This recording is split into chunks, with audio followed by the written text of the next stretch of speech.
maintenant où les vrais adorateurs adoreront le Père en esprit et vérité.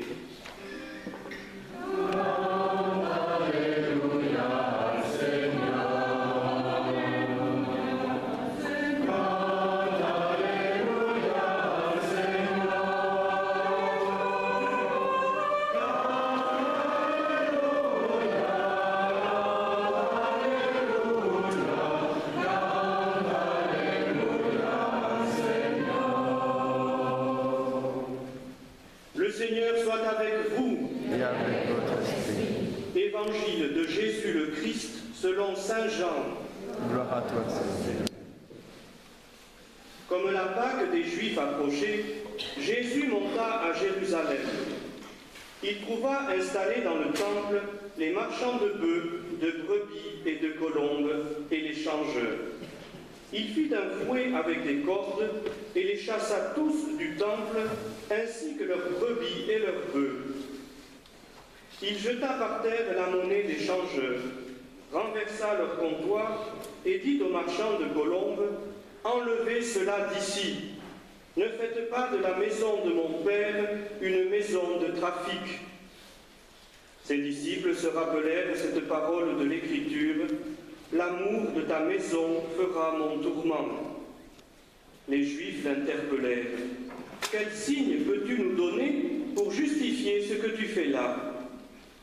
Jésus leur répondit, « Détruisez ce temple, et en 3 jours je le relèverai. » Les Juifs lui répliquèrent, « Il a fallu 46 ans pour bâtir ce temple, et toi en 3 jours tu le relèverais. » Mais le temple dont il parlait, c'était son corps. Aussi, quand il ressuscita d'entre les morts, ses disciples se rappelèrent qu'il avait dit cela. Ils crurent aux prophéties de l'Écriture et à la parole que Jésus avait dite. Acclamons la parole de Dieu. Louange à toi, Seigneur Jésus. Pourquoi est-ce que nous fêtons aujourd'hui la dédicace, c'est-à-dire l'inauguration, la bénédiction de la basilique du Latran? Tout simplement parce que cette église est la cathédrale du pape, en tant qu'il est évêque de Rome. Et de ce fait, la basilique du Latran est la première des églises de l'Église catholique. Cette fête rappelle l'importance du successeur de Pierre, le pape François, aujourd'hui, qui est à la fois l'évêque de Rome et le chef spirituel de l'Église catholique. N'oublions pas ce que Jésus a dit à Pierre. « Tu es Pierre, et sur cette pierre, je bâtirai mon Église, et les puissances de la mort n'auront pas de prise sur elle. » Lorsqu'on dédicace une église, les enfants, peut-être vous ne savez pas comment on fait. Lorsqu'on dédicace une église, on va utiliser 2 choses indispensables, de l'eau et de l'huile. Alors l'eau, on en asperge tous les murs, l'autel, etc. Et l'huile, on va la mettre sur les croix de consécration. Alors on ne les voit plus ici dans cette église, elles ont dû être repeintes. Et on met sur ces croix le Saint-Crème. De l'eau, de l'huile. Est-ce que cela ne vous rappelle pas quelque chose? Le baptême, tout simplement. Écoutons Saint Paul, qui s'adresse à nous. Il nous dit ceci, et il le dit particulièrement à Maximilien. Il dit, « Vous êtes la maison que Dieu construit. N'oubliez pas que vous êtes le temple de Dieu, et que l'Esprit de Dieu habite en vous. Si quelqu'un détruit le temple de Dieu, Dieu le détruira, car le temple de Dieu est sacré, et ce temple, c'est vous. » Des paroles très fortes, frères et sœurs. Par le baptême, par l'eau qui nous purifie de tout péché, et par l'onction d'huile sainte qui nous a consacrés au Seigneur, nous sommes devenus le temple de Dieu. Et Maximilien, dans quelques instants, va devenir la demeure du Dieu très haut.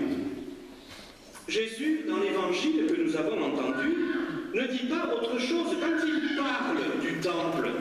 Il ne parle pas simplement du magnifique bâtiment qu'il y avait à Jérusalem et qui, paraît-il, était le plus grand temple qui existait au monde.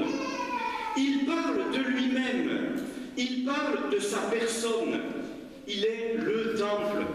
Et il nous dit, vous êtes le temple de Dieu. Vous êtes le corps du Christ. Chacun de vous est un membre de ce corps. Oui, frères et sœurs, nous sommes le corps du Christ, les petits comme les grands. Si nos églises, le bâtiment, sont importantes pour que nous puissions nous rassembler, l'Église, c'est-à-dire la famille de Dieu, le peuple de Dieu, est plus important que le bâtiment en lui-même. Une Église sans assemblée n'a plus de sens. Elle est comme un vaisseau vide et elle perd sa signification.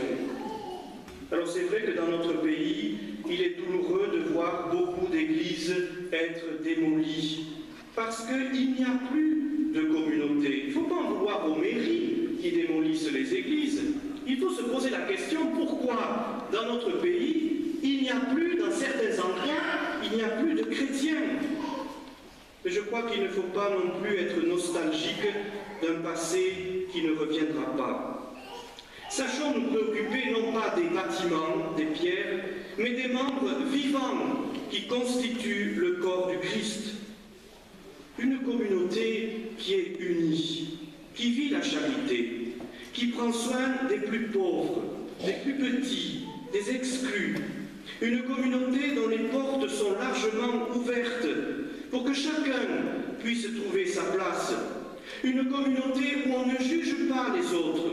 Une communauté où il n'y a pas de chasse gardée, où l'on vit la mission confiée comme un service et non comme un droit ou un titre de propriété.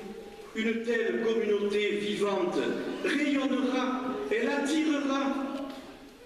Le pape François dit qu'on n'évangélise pas par prosélytisme, c'est-à-dire par simplement annoncer la parole de Dieu, mais on évangélise par attraction, en attirant. C'est l'annonce de la parole dans les actes concrets de tous les jours. Oui, frères et sœurs, c'est en nous attachant au Christ ressuscité, lui qui est le temple d'où jaillissent des fleuves d'eau vive. C'est en allant puiser à la source qu'est le Christ, en allant nous abreuver à la source de la prière et des sacrements, que nous pourrons vraiment être signes du Christ vivant, du Christ ressuscité, ce Christ qui viendra habiter dans notre cœur et qui par nous pourra rayonner et se donner autour de nous. Frères et sœurs, aujourd'hui nous accueillons un petit frère dans notre communauté chrétienne. Il y a beaucoup de baptêmes dans notre communauté chrétienne. 9 adultes se préparent au baptême. Je crois qu'il y a plus de 150 enfants baptisés chaque année. Cela veut dire que la parole de Dieu touche encore les cœurs. Eh bien, rendons grâce pour cela de tout notre cœur et demandons au Seigneur qui nous aide véritablement à être unis les uns aux autres, à nous aimer les uns les autres, car c'est ainsi que nous témoignerons que le Christ est le Sauveur et qu'il est vivant. Amen.